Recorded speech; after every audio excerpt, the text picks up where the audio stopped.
Which is your favorite rule set that you've competed in? I really like ADCC and IBJJF. Whenever you think about scoring and entertainment and excitement when it comes to grappling, those are all big things. For wrestling, it'll never be on mainstream TV because it's just too boring. ADCC already does favor wrestling because if you can make it to the overtime, the match starts back on the feet. In freestyle wrestling, there's no overtime. Say it's 3-3 when the match ends. If I scored the last points, then I'd win. The IBJJF rule set I really like as well, but there's a nuance to the IBJJF rules as well because you can't just sit to guard. You have to make contact with the person before you sit to guard. If you're going against a good guard player and it's sub only, like good luck, man, because all your submissions are going to open up once you pass the guard. But if there's no points, it takes away their motivation to sweep you. It takes away my motivation to pass your guard. So then a lot of times it just ends up being kind of one guy on top, one guy on bottom the whole match. I'm the type to like just get completely fucked up, bro. Like my whole life is ruined by this haircut. And then I'm like, oh yeah, it looks great. And then I just walk away. No way. Oh, no way, bro. I know. I know, dude, man. I feel like my setup could be better. I know we're recording, but I think your setup could be better too, bro. No, it actually looks good. Like you look HD good right bro. Now? Yeah. What camera are you HD? using? My iPhone. It looks good. Yeah, and it doesn't. It helps that I look good. You came prepared. You got a haircut today. You got the chain. No, I got a haircut the other day. You're ready, bro. Yeah, I actually had a discussion with somebody about what I should wear, what shirt I should wear, and I went with this. But I also was gonna wear one of our gym polos to kind of like plug the gym, but I'll do that next episode. Okay, let's get into it, boys. The DMs. Okay, sliding in the DMs. Episode 3. We made it, boys. We're doing it. We're doing it. I know. That's what my buddy said. He goes. I showed him my setup, and he was like, "You're doing it." He's like, "You didn't just talk about it. You're doing it." We're doing it, boys. Yeah, the important thing about episode 3, though, like just because I'm a nerd about all this shit and I like teach people how to podcast, is 44% of all podcasts do one episode and then they're out. 44%? It's extremely rare that a podcast will get past episode 3. So when we've been like kind of preparing for all of this, that's why I kept telling you guys, we need to get to 3 episodes as fast as possible. And then the next step, when we get there, we'll talk about it. But that's why I was explaining like this is so important. So this is actually like, we're like officially a podcast at this point. Obviously, let's go. When we start publishing shit, like that's when it's like super official. But as far as having the blueprint and the groundwork for it, like this is it today. So as minimal and as silly as it sounds, like this is a bit of a milestone for podcasting for this show. So yeah, dude, we're here. It's real. It's actually happening. Mama, we made it. We made it, baby. I mean, and honestly, like I can't imagine slowing down anytime soon, Yeah, dude. And then once you start getting traction, it compounds on itself and it just becomes even more fun. And then like as like our chemistry as podcasters gets better, then we just like start telling more dick jokes and like it just becomes even funner. So yeah, dude, I'm excited for it. I mean, you guys got that under control. Well, that's more of a white boy type of thing. Yeah, y'all got that. I'm just gonna. But I don't train no-gi, so I'm not very good at that stuff. So Oh wow. Deron wears spandex, bro, to no-gi training. Wait, like, what? We get it, man. We get it. All right. I'll wear double spandex. Ooh, he wears the thinnest spandex ever, bro. Oh, and I'm like, you're bro, crazy. You're so crazy, bro. No, I don't. Hey, I swear to God, I was training back at Dethrone. I was training no-gi with Ed, and he was wearing spandex, bro. And I was going to deep half, and it was just like, and I was like, I'm just trying to finish the sweep here, bro. Like, can we wear shorts next time? Hey, you were like, you know what? I'll stay under here for a little while. I was like, let me just set up the sweep a little longer, No, it's not like Ed's just easy to sweep, right? I'm down there like struggling, bro.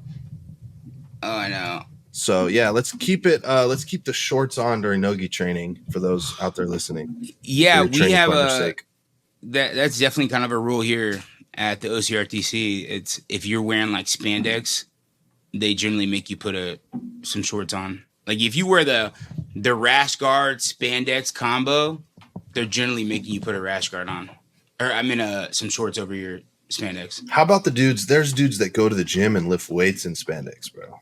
That's crazy. Yeah. I mean, like, it's different. Behavior. Like when I was wrestling and like maybe we'd wear spandex to we'd wear spandex to practice in wrestling all the time. Well, you compete in spandex too. Like spandex shorts and then a t-shirt. Like that's very common in wrestling. Yeah.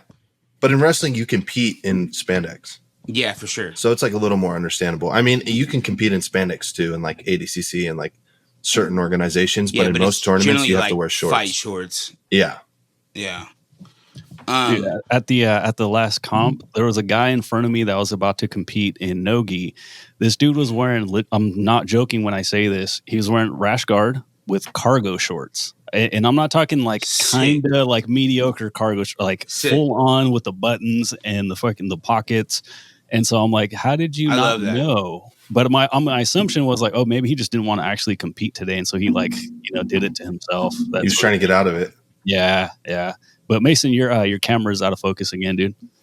Is it? It looks good on my screen. Sure. Yeah, me too. Okay, my bad then.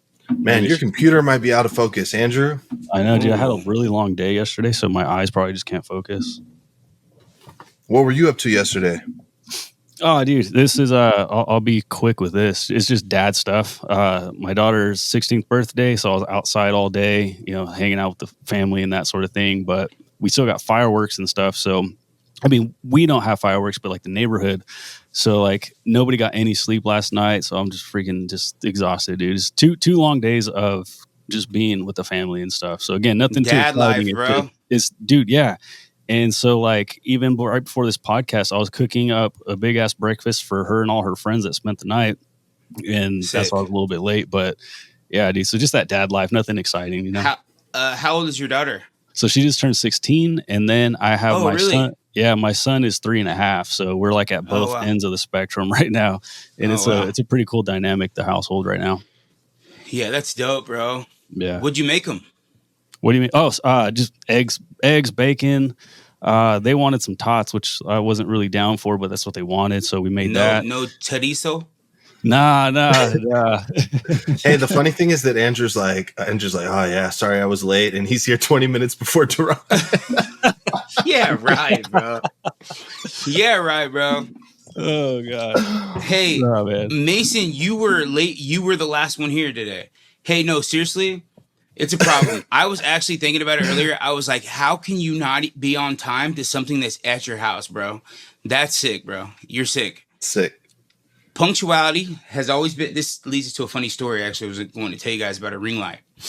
Punctuality has been an issue of mine in the last few years. It's bad. It's really not funny. Something I need to work on. But I remember I would be like late to like a couple things, like not crazy late, like just a couple minutes to like check in for the UFC or like media or something like that, right?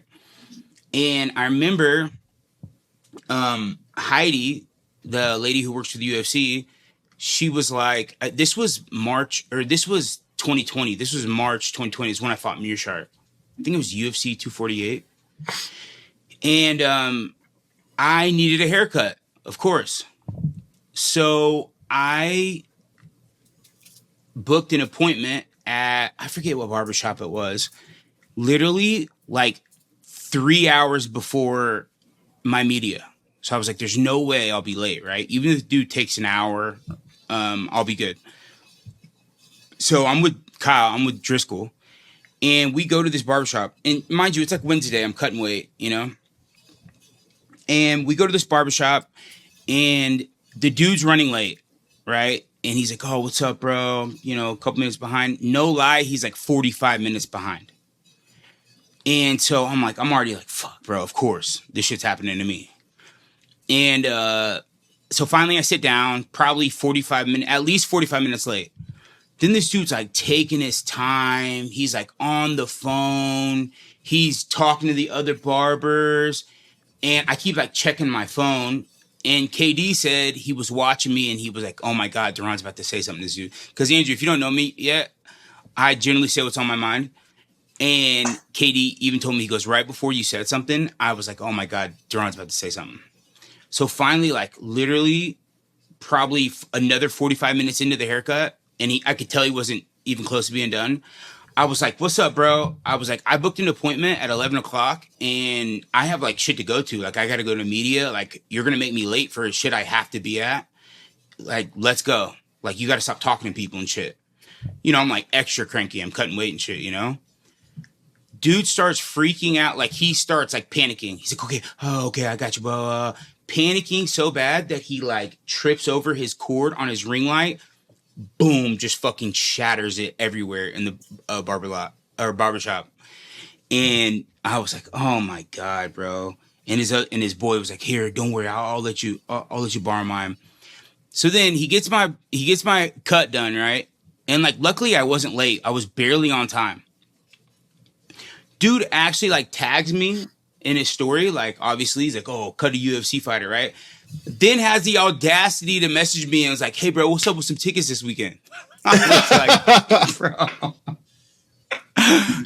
was like, bro, you're chalked, bro. You're crazy for that one, bro. Hey, did he charge you for the haircut? Yeah, he charged me for the haircut. It was expensive too. Yeah, Vegas. That's crazy. At least a free haircut. Yeah, or at least like, yeah, something. Yeah, bro, it was bad.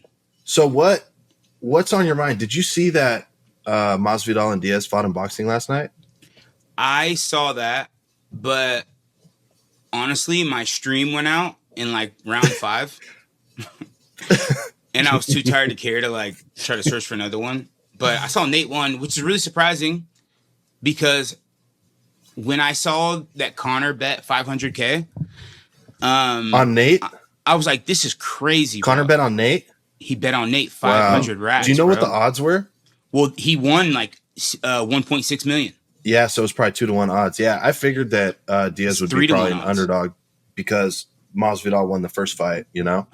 Well, but in bad too. Did you watch that fight? Yeah. I mean, I remember just being like, oh my God, he's beating the shit out of him.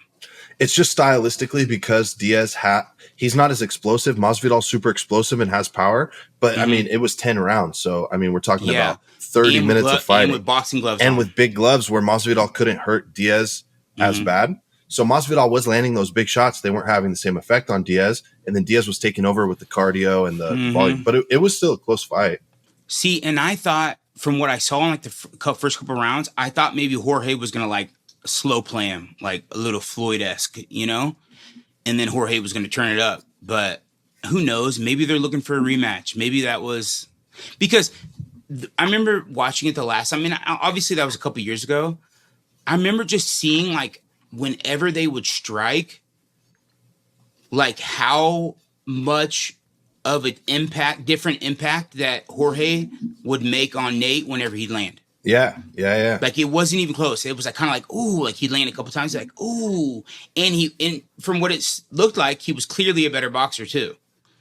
So, but same as Connor, that fight was really close stylistically, in my opinion, to the Connor fight, with the big difference being that Masvidal's a lot bigger, right? So like the harder hitter. But I mean, we saw the same things when he fought Connor. Connor had those like big power shots, super fast and explosive, but then Diaz would just eat them and then just kept coming with the volume. So it was like volume striking and conditioning versus like that explosive. Man, the more like fast and explosive you are, you're going to get tired. Oh yeah. Shit drains you. Do you know think all about that, bro? Yeah. Do you think it was the gloves, or do you think that it's just simply Diaz's chin? Because, like, you know, like you said, the Connor fight, like he did get knocked down a lot that fight, but he just kept getting back up. And then the Masvidal MMA fight, I mean, it was called due to stoppage, but he still wanted to keep fighting. But his face looked horrible. So yeah, the cut was bad. Yeah, obviously, yes, I know that the gloves are going to have a huge impact on that, but I mean, it just seems like that's Diaz's game, right? Like he's not gonna. I could be saying this wrong, but at least in my from my perspective, it seems like he's not gonna be the guy that's gonna like haul off a fucking, you know, a hard right or left, whatever, and it's gonna KO somebody. He's just gonna pepper you with nonstop punches. So he's gonna eat a lot, but he's gonna, you know, he's gonna send a lot more. So I just feel like, I don't know. which one was the bigger, I guess differentiator? Was it the bigger gloves, or is it just simply that Diaz is just going to be Diaz and just have like the best chin in freaking combat sports? Yeah, and he's so unorthodox. I remember even watching him warm up when he switched to southpaw. You know how they like put him in the locker room before the fight. When he was hitting mitts and he switched to orthodox, when he'd throw his two, he would lift his back foot off the ground, and that's like a huge no-no in boxing. And it's like, I'm like, dude, it looks like he doesn't even know how to box, but clearly he does. Yeah, just stylistically, I mean, I wouldn't say, because you got to think Jorge's got a good chin too, right? I mean, he's tough. I mean, he'd only been stopped ever by Usman. Mm-hmm. That was his only time he'd ever been stopped in MMA. And it was just a perfect right hand. Over like 40 fights. Yeah. And he lost 17 times. I do think all those things were a factor, though. I think the big gloves were a factor. Both guys obviously having a good chin. So, we're not going to see an early knockout. And then you just saw Diaz with his style, his like small peppering shots. That style just was scoring more and ended up taking over like the long run. I think they were all factors. Mm-hmm. Do you guys know how much they made for that fight?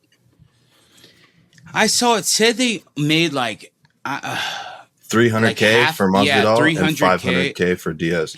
Yeah, but that's not. That doesn't count the pay-per-view points. They made more than that. Yeah. They both probably made like 2-3 million, I would assume, depending on how well it sold. We don't know how who actually bought it. Yeah, for sure. But I would assume a couple million each. Yeah, a couple million each. And I mean, they never tell you how much you're making, and you don't know like the under the table deals that's happening, or like the crypto, or you know what I mean? Like there's so much stuff that happens like behind the scenes that people will look at these like public purses and kind of hold on to those, but that's not ever how much you make. Even like you see dudes, I mean, they post like UFC fight purses all the time, and they never add in all the extra bonuses or anything that they make. So it's not. I highly doubt they did that for $500,000. I got a big conspiracy theory too for you guys regarding that first fight that I didn't really hear anyone talking about this, but it's concrete in my mind. So I don't know if you guys remember, but Canelo was fighting on the same night, right? As the first Masvidal Diaz fight. Canelo was fighting on the same night. And at the same time. Yeah, and I think they pushed that Canelo fight till like damn They near were waiting. They were waiting to walk out until the BMF fight ended.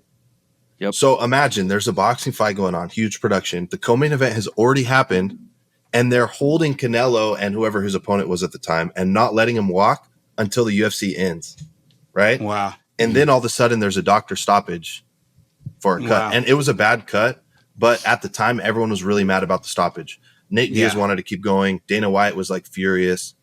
Like, how could you stop the fight? It's the BMF fight. I don't think the cut was that bad. And Dana even said afterwards, if it was in Nevada, they wouldn't have stopped it, right? Because that fight was in New York at MSG. So the conspiracy would be that someone's in the doctor's pocket, like, bro, if you get a chance to stop it, stop it. Canelo's waiting to walk. We're trying to get the show on the road. Oh, right. Wow. Will make sense, right? And I didn't see anyone talk about that, but in my mind, it was like clear as day. And you got to think like over in the East Coast like that, where boxing is more prevalent. At Madison Square Garden, bro. It's probably a little bit more corrupt over there. For sure. New York State Athletic Commission. And remember, guys, New York State Athletic Commission didn't legalize MMA until pretty recently. It was one of the last states to legalize it. Yeah. It was only like 10 years ago. I mean, I clearly remember when I was watching the UFC, when I was a little younger, everyone was always talking about how they couldn't go to New York because it was illegal in New York. Yeah. What was I going to say? Oh, in really East Coast, and even like cities like Boston, like when I fought in Boston, I remember I was getting my hands wrapped, and there was a lady commissioner in there watching me get my hands wrapped, and we were talking to her, and we're like, "Hey, you like MMA?" And she was like, "I prefer boxing because they do more boxing over there." For sure. And of course, my fight, I had like 7 takedowns, and I had like over 7 minutes control time, and I still lost the fight because he outstruck me. Yep. You know what I'm saying? Because MMA's taking over though, but yeah, in some places it's slow. Yeah, it's going to be slower, right? for sure. Like a city like Boston. I mean, you think about like Irish, the boxing. You know what I mean? That the history with that. It's always going to be prevalent there. You know. Yeah, as people get more educated on, on the ground game and stuff, they're going to start appreciating it a lot more. But depending on what year that was, if, it wasn't that long ago when people would start booing when it would go to the ground, right? They just wanted to see freaking, overhand rights and people just taking shots to the face. But I mean, they'll still boo. They do, but I think now, only if it's boring though. Mm-hmm. But if someone if a guy's taking another guy down and like trying, dude, the crowd cheers whenever someone passes the guard now. Yeah. It didn't used to be like that. No one cared. They're just rolling around on the ground. Now people are like, oh, he's inside control. Like they know the shit now, bro. Mm-hmm. We have kids that come into the gym that are like passing guard and doing arm bars and shit that have never trained. And they're like, yeah, I just watched the UFC. Oh, shit. I mean, that's kind of how I was too when I first started. Wow. My first day in jiu-jitsu class, I guillotined someone that was an amateur fighter. My first day. Really? Yes. How old were you? People are like, where did you train? I was like 19, 18, or I was like 18, I think.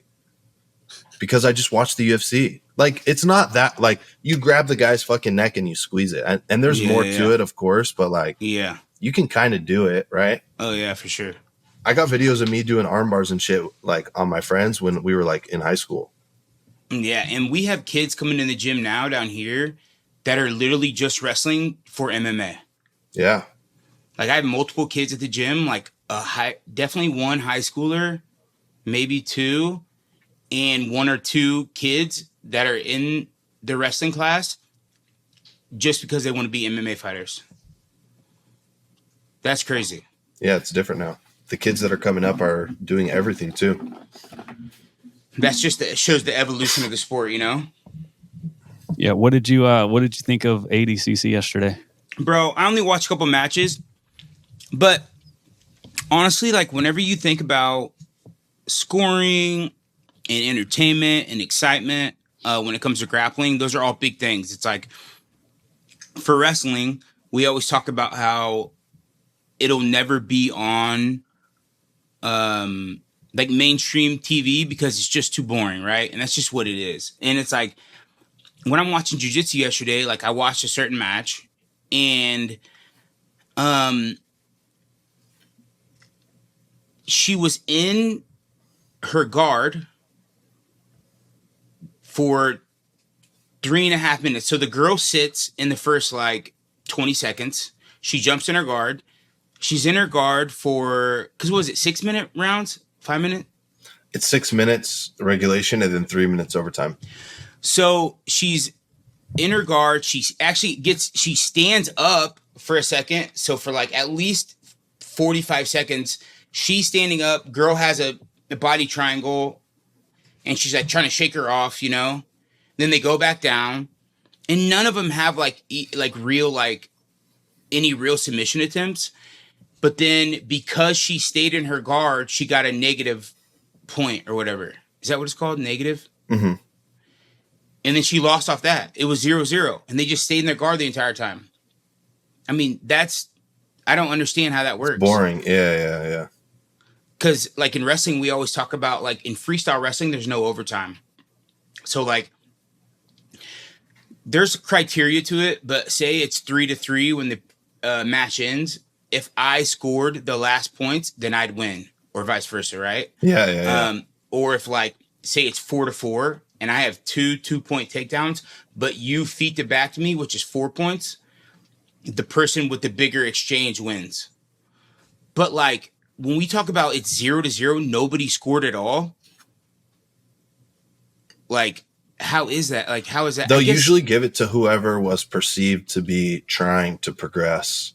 Yeah. So even like one strategy that you'll see in a lot of jiu-jitsu matches is that it's like fake effort. So it's like, let's say you're in my closed guard. Let's say you're on top, you're in my closed guard. Mm-hmm. I'm going to be like looking around like, oh yeah. Like pretending like I'm trying to do something. Yeah. Yeah. It's like a fake, like I'm showing like fake effort because then at the end of the match, if it's 0-0, whoever was trying the most is going to win. That's like the aggression, right? Yeah. So you see that a lot. Like So people game the rules a lot. I guess it's the same thing. It's like in wrestling, in freestyle wrestling, there's called the shot clock. Mm-hmm. Have you ever heard of that before? Yeah. So like if it's 0-0 going like halfway through the first period, the refs. So here's what happens, right? What's kind of crazy is the refs will agree to put the person who is more aggressive on the shot clock first, so that if in the second period they go back to it, then they will put the person who is less aggressive on the shot clock. So then at the end of the day, if it's only shot clock points that scored and it's 1-1, they're going to award the person that's more aggressive. Yeah. Because they scored second. Because they scored second. Yeah. You know what I mean? Of course, it's just... You need to get a sign and put it outside your door that says like quiet recording in process. Filming, shut the fuck up. Yeah. Yeah, so I mean I just think it's interesting. Like I guess there's no way. I mean, what would you think about this, Mason, if they start, you know how like kind of like in MMA, whenever they stand people up, if it's like late and you know something needs to progress and you're just sitting in the guard. I mean, but I guess not, because jiu-jitsu is a lot of playing off your back, right? Yeah, so then like the problem with that would be that the person on top, if they can't pass the guard, they're going to just purposefully try to stall out to get a stand up, right? Mm-hmm. And then it would just favor too much wrestling, because ADCC already does favor wrestling, because if you can make it to the overtime, the match starts back on the feet. They also penalize guard pulling. So ADCC is already like really See, like... but what's different? I mean, see, because that girl pulled guard yesterday. Yeah, so you can pull only in the first 3 minutes of the match with no penalty. Okay. There's no penalty for pulling in the submission only time period. So there is overtime. So there would have been overtime if she wouldn't have got a negative point. Yeah, so I'm guessing that she got a negative point. She might have got called for stalling. Maybe. If she was just trying to hold the girl and not trying to pass. And you get 2 warnings, and then the third one is a negative point. Oh, okay. So in that case, if she was just holding and wasn't like, you know, actively postured up, trying to open the legs, then you can get called for stalling. I would have to watch the match to see, really, because the penalty could have came from something else. But anything, yeah. And then a penalty, it's not like another person's point. It's just a negative point for you. No, so it does basically count as a point. Because then I'm beating you 0 to -1. Yeah, because then if it goes to overtime, there's no overtime. That's what happened to me at ADCC, bro, at the Worlds last time. Yeah, I was playing that dude. I was playing against a guard player. Unreal. I had a lack of judgment, and I threw a little kind of like joke kick at him. He kind of kicked at my legs. I kicked him back, and again, it was as a joke. We both like laughed about it, hugged, and we both said sorry afterwards, and they gave me a fucking penalty. Wow. Yeah, and that really fucked me. Which I guess which is your favorite rule set that you've competed in? I mean, I really like ADCC and IBJJF. Those are like my 2 favorite. One of my strongest assets, I would say, is my ability to like score. So, I mean, I have a really strong wrestle up, and, you know, I have good wrestling as well. So I have a pretty good ability to score like 2 points. I can like usually take down or sweep most of the people that I compete against, even if they're really good. So with that being said, there's a lot of rule sets that are like sub only, and I actually wouldn't prefer, I do compete in them a lot, but I wouldn't prefer that. I would prefer something like ADCC or IBJJF, because I think I have a really high level ability to score. So whenever there's a match or a rule set that's sub only, I think that kind of like takes that away from me, because then, I mean, if you sweep the guy, if you're going against a good guard player and it's sub only, like good luck, man, because all your submissions are going to open up once you pass the guard, and passing the guard is like damn near impossible on someone that's when people are like super Gumby, bro. Yeah, they're super flexible, and they're just content with staying in guard. Mm-hmm. They're not even necessarily trying to sweep you. Sometimes if someone's being overly aggressive and trying to sweep you, that's going to open up the pass. But if there's no points, that it takes away their motivation to sweep you. it takes away my motivation to pass your guard. So then a lot of times it just ends up being kind of one guy on top, one guy on bottom the whole match. And then with ADCC, is there any rule against like butt scooting for the entire match? Or no, you can play guard the whole match. You can so play guard the whole match. You just can't pull guard, you said. You can pull in the beginning. So this is what happens a lot of the times with the guard players. And like, I'm not against this because I do think that there needs to be a place for guard players in jiu-jitsu matches as well, right? Because if not, it just turns into a wrestling match. So the guard player can pull in the sub-only time period. And then let's say the match goes the whole 10 minutes and nothing happens. Then both athletes will restart on the feet. So then at the very least, if you're a top player and you're having problems passing the guard and you want to wrestle the guy, you can just keep on trying to pass. Don't get a negative. Just look active. Don't kick the guy in the legs like I did. Look very active. Keep on attempting to pass. And then once the overtime hits, it's like, all right, you got to stand up now, motherfucker. You know what I mean? Mm-hmm. Yeah. So the ADCC rule set is good. The IBJJF rule set I really like as well. The only difference, it doesn't favor the wrestler as much. But there's a nuance to the IBJJF rules as well, because you can't just sit to guard. You have to make contact with the person before you sit to guard. So that will also open up a much higher possibility that you can take them down before they pull. Mm-hmm. Because in ADCC, as soon as the match starts, if you guys are 10 feet away, one person can just sit to guard. You're never going to score a takedown on that person, right? And also, both people can just sit to guard. So you see that too sometimes, right? Mm-hmm. So having to engage before you sit. Yeah, so let's say that let's say me and you are having a match, right? Jiu-jitsu guy versus wrestler. Under the ADCC, I know I'm on a pull guard against you, right? Under the ADCC, as soon as the match starts, I can just sit to my butt. So you never had a chance to actually shoot in and score points. Yeah, for sure. Under the IBJJF, I have to actually make contact with you first. So a big strategy, like let's say that I was coaching you to try to compete in Nogi Worlds. What I would tell you to do is you can't hand fight at all. Before there's any contact made, you have to dive at the guy's legs, right?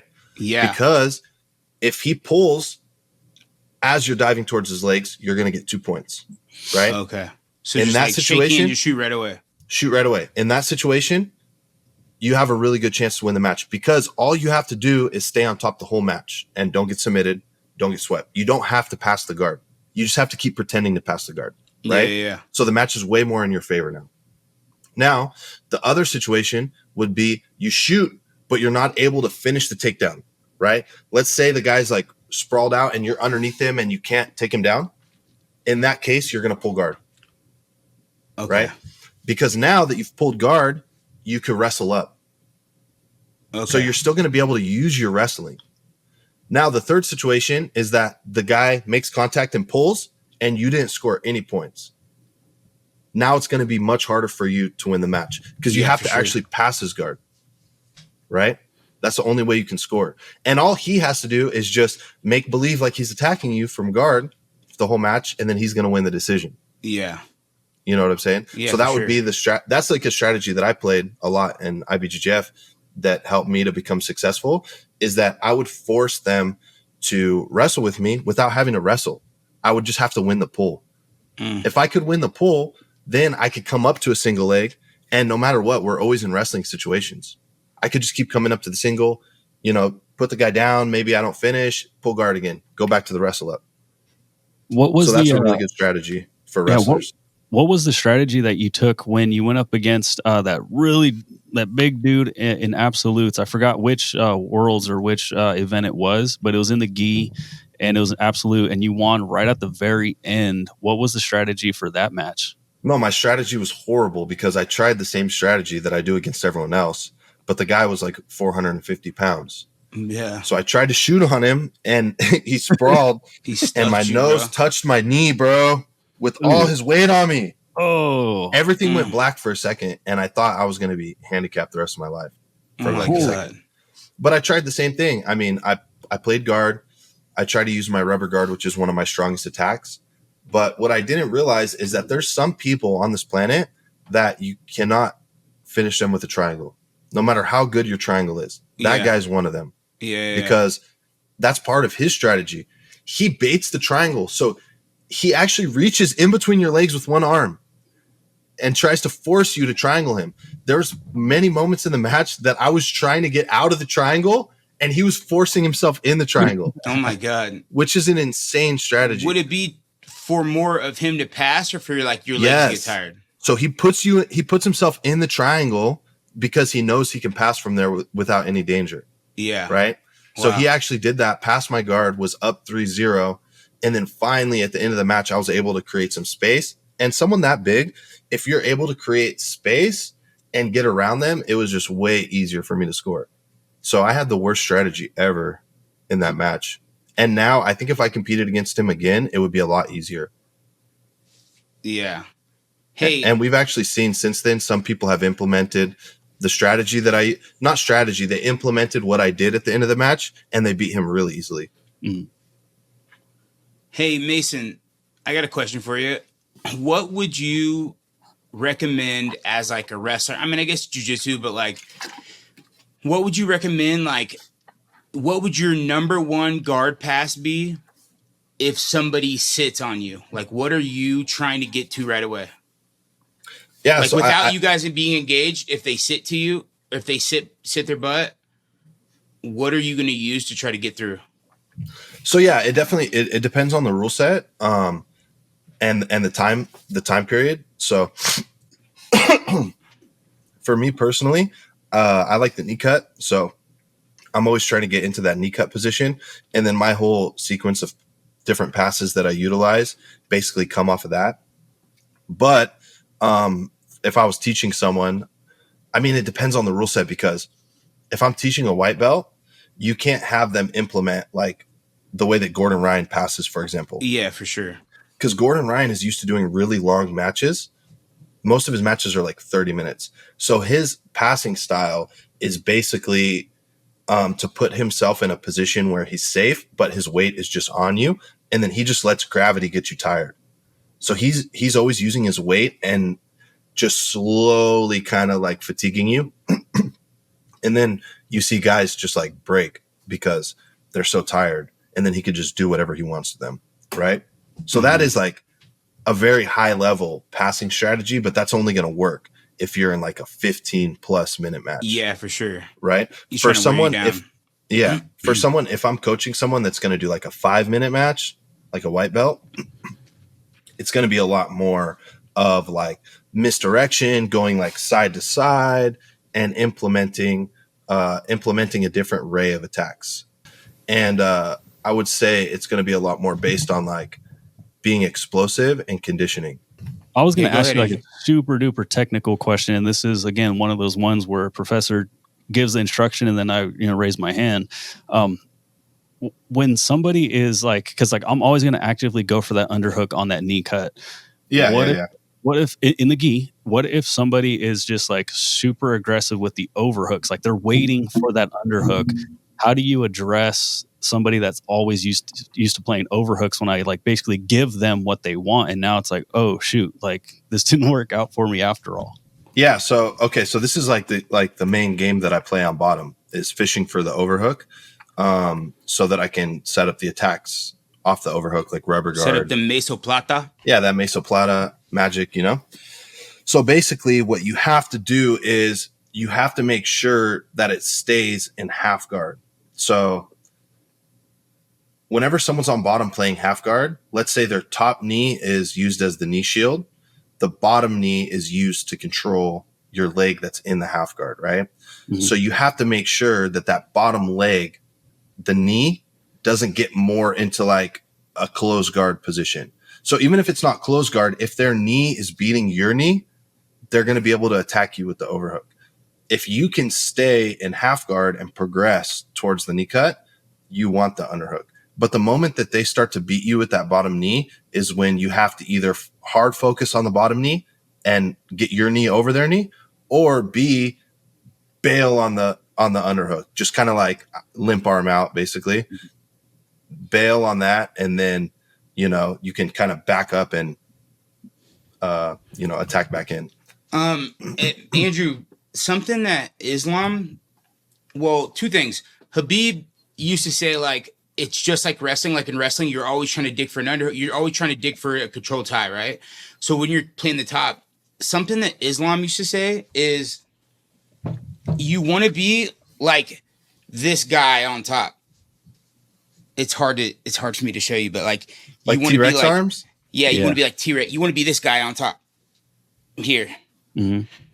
So like if you don't feel like you're going to use an underhook, or you need to use an underhook to pass, or you know he's really good. It's like with Mason, when I grapple with Mason, I'm never trying to dig an underhook because he's always going to have me in fear of what's happening next. My whole goal with like Mason is to try to not let him get 2 or 3 steps ahead and only 1 step ahead. You know what I mean? Mm-hmm. So it's like, but I know that if I let him control that overhook on me, I'm always going to be fighting out of the omoplata, the Mason, that position, or whatever's next. Because even if he doesn't get that, I know that then he's going to try to straighten my arm out or whatever, right? Or he's going to take my back, whatever.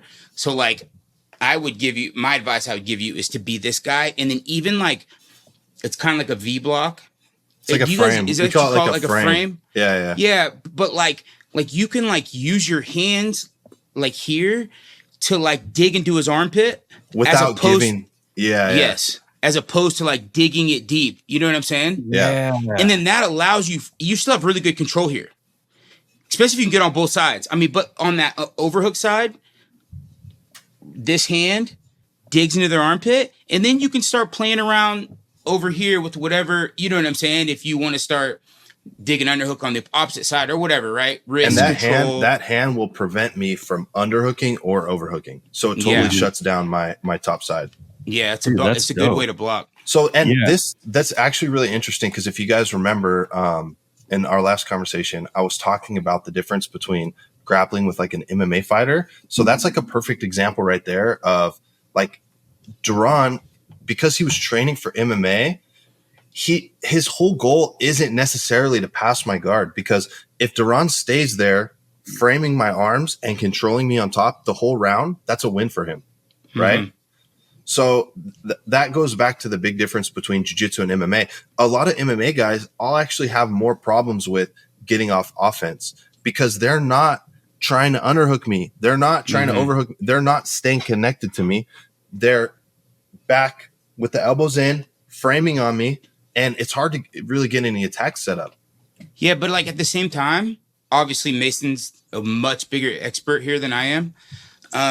But for me, Mason, like I can use that for my knee cut too. For sure. Yeah, 100%. So I go here to block and frame, wrist on the far side, and then that top legs in your, especially if I'm in half guard. Yeah. And then you use that to block, a little bit of head control, and then you start slipping that knee out, bro. Yeah. Get you a 100%. Little pass right there, Andrew. You know what I'm saying? Yeah. So my thing, right? Like, cause I have to like really bring things down to an elementary level. So like, I didn't really even understand what the underhook was all about, but eventually my boy Chris was like working it with me. He's like, dude, you just got to get my shoulders down to the mat, and then I cannot stop you from passing. So I was like, oh, okay, sick. And then it started making sense. But then drilling with him, he's a black belt, so it's like he knows I'm going for it. And again, he's a really good training partner, so he's just helping me get better. He'll just like pummel me nonstop, right? Just pummel. I'm like, fuck, I don't know what to do. And he's like, you got to move something else then. So do you guys find that when you push your like almost like a C grip into that armpit, you can still have enough leverage to like really pin someone's shoulder down and still have a strong base? Because I just feel like that's gonna crush everything. Like it's gonna. I'm not looking to push that shoulder on the ground. I don't need it on the ground. If I'm trying to knee cut, if we're talking about like knee cut position there, I don't need your shoulder on the ground with this thumb block. I just need it to prevent the underhook. What do you want to call it? You're using it to prevent the underhook. To prevent I can stay on my shoulder. To prevent you being able to move here. To you being able to recover, the bottom guy to be able to recover. I can keep this to hold him here at least. Or at least create pressure back into him so that he can't maneuver how he wants to underneath you. And then, I'm not necessarily trying to push your shoulder on the mat to get my knee cut through. I don't need it. Yeah. Okay. So let's say, so there's two things. One, if you like, let's say I transitioned to like a strong underhook, then I would be looking to push the shoulder down and just go to side control, right? But like we were talking about, that's going to open up attacks for him on the bottom as well. So if you were to just like keep the block in the armpit and knee cut through, then there's two things you could do. One, either the guy's going to place his own back flat on the mat, because if he's on his shoulder and you start coming around, you can start looking at his back, right?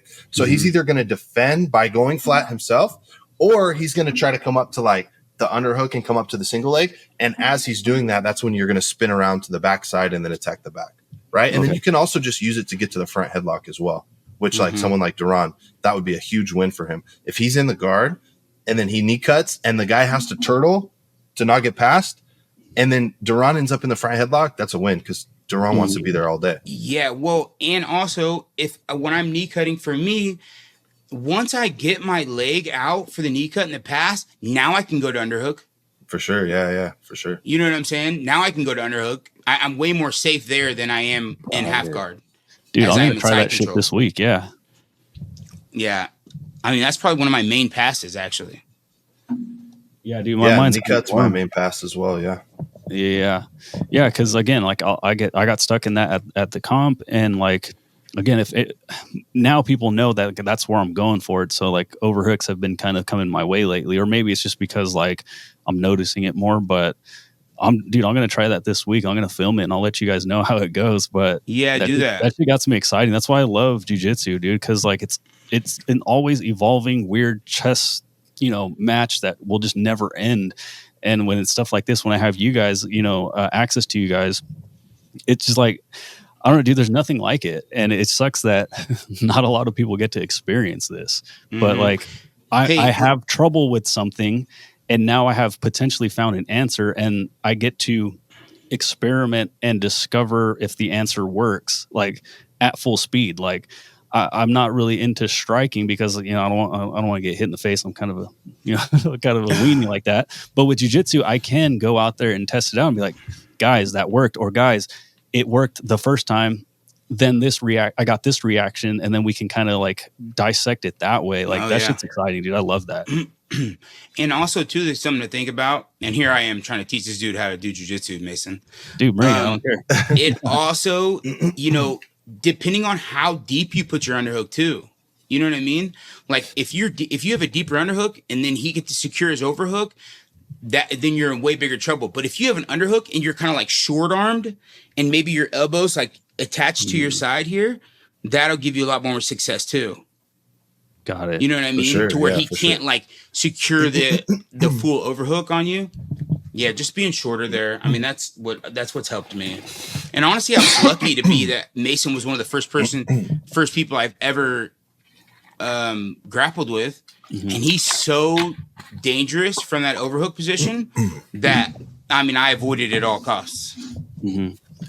Yeah, I'm definitely guilty of still doing that when I leave my hand out there for anybody just to grab and, kind of do what they want with it. You mentioned Khabib. Are you able to speak on anything that happened recently? Like, I don't even know exactly what's going on. I don't know. Yeah. I just saw that it was somebody. You know what's funny is somebody sent that post to me, one of those posts to me. And if you are looking for something, it's very easy to read what is being said and twist it if you want to convince your mind to something. You know what I mean? Like the person who sent it to me was like, did you see this? He's like, whatever it is, it's all bad, And I'm like, oh yeah. That's fucked up. And I was like, but it's just somebody from the gym. Like, I don't know. He can't control all these dudes' lives, And he goes, no, it says it's his little brother. And I was like, wait, what?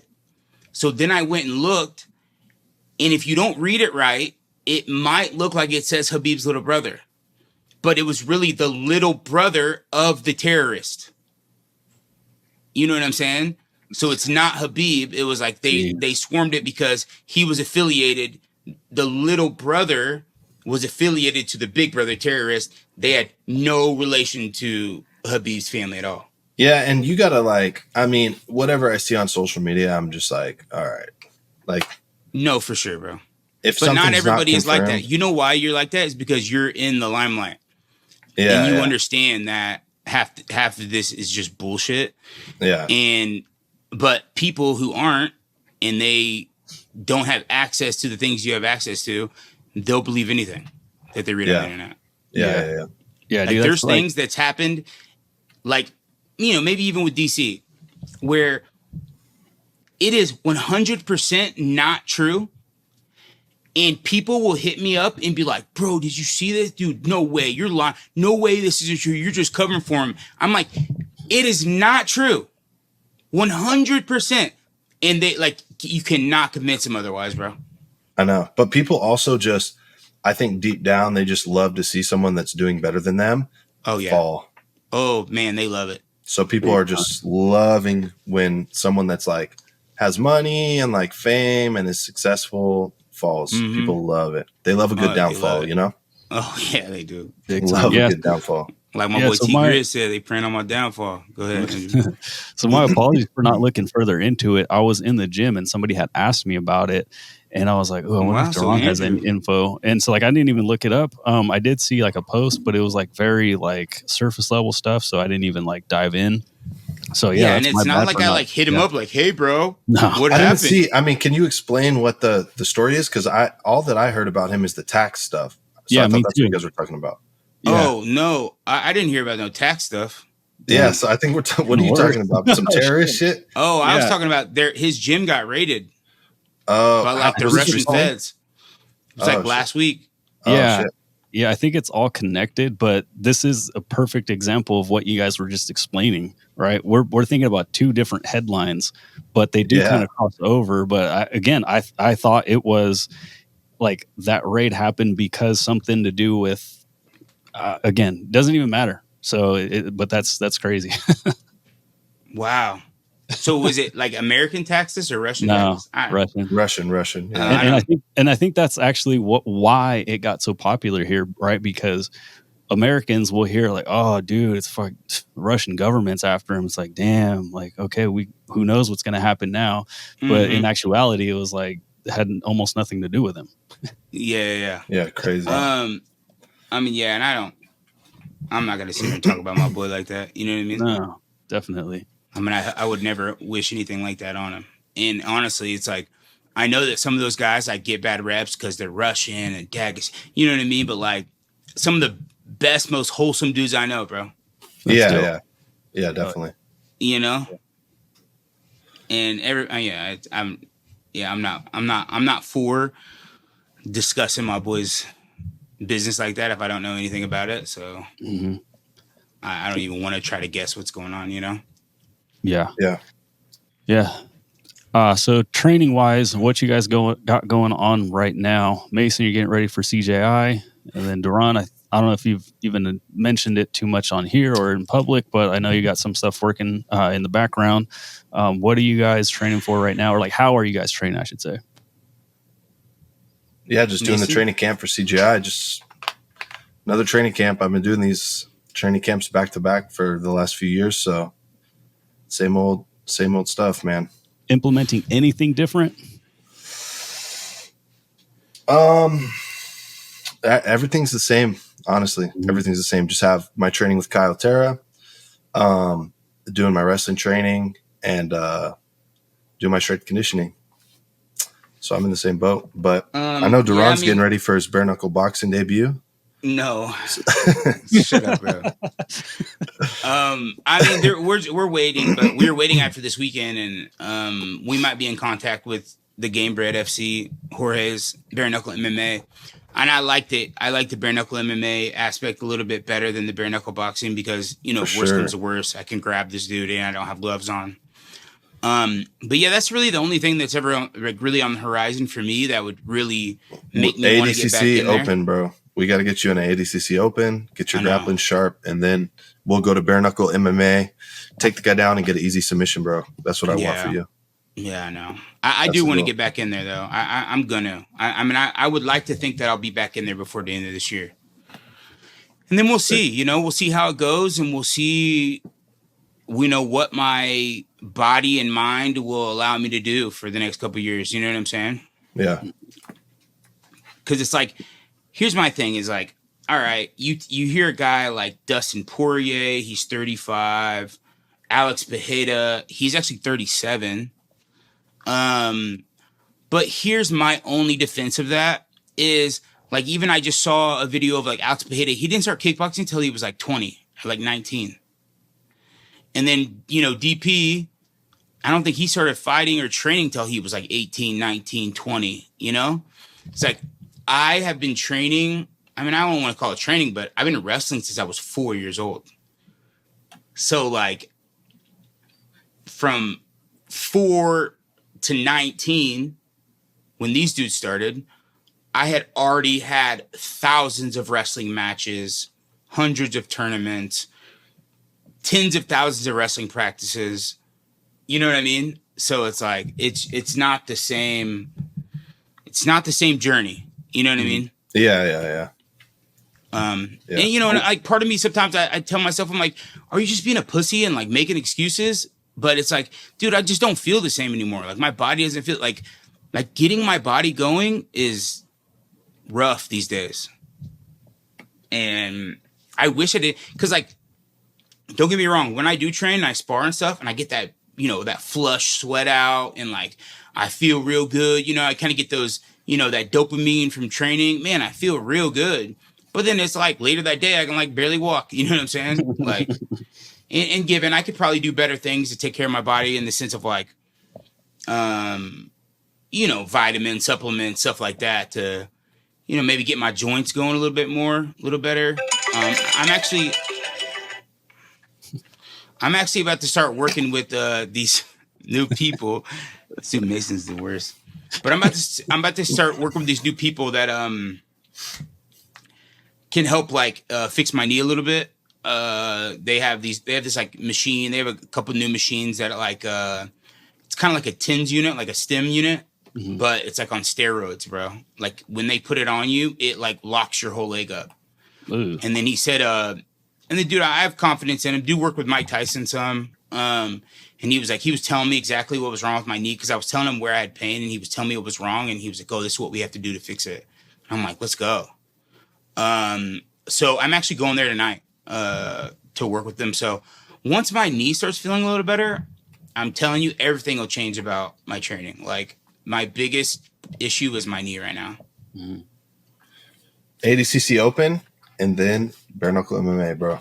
So let's you just making my schedule for me, huh? Yep. When is the ADCC Open?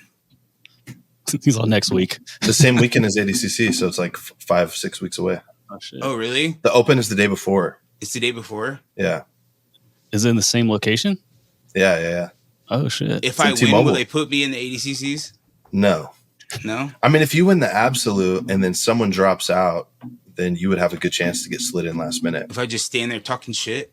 No, just win the absolute. And then that's also going to be before CGI. So, like, imagine if you win the absolute and you get all this hype, like, you come out of nowhere, win the absolute, and then someone drops out of CGI at the last minute. It might throw your ass in there. Pat Downey's in there. Let's go, bro. But you're going to be in my bracket. It's in Vegas? So we're not going to win, but I mean, What'd you can get in. Yeah, it's in Vegas. I'll fuck you up, bro. I'm the only person.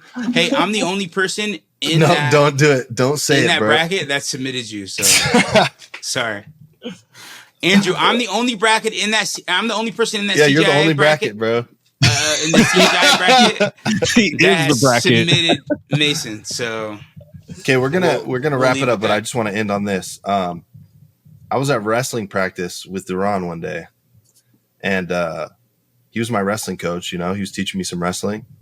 We were doing wrestling training with shoes on, and then this scumbag just north-south choked me.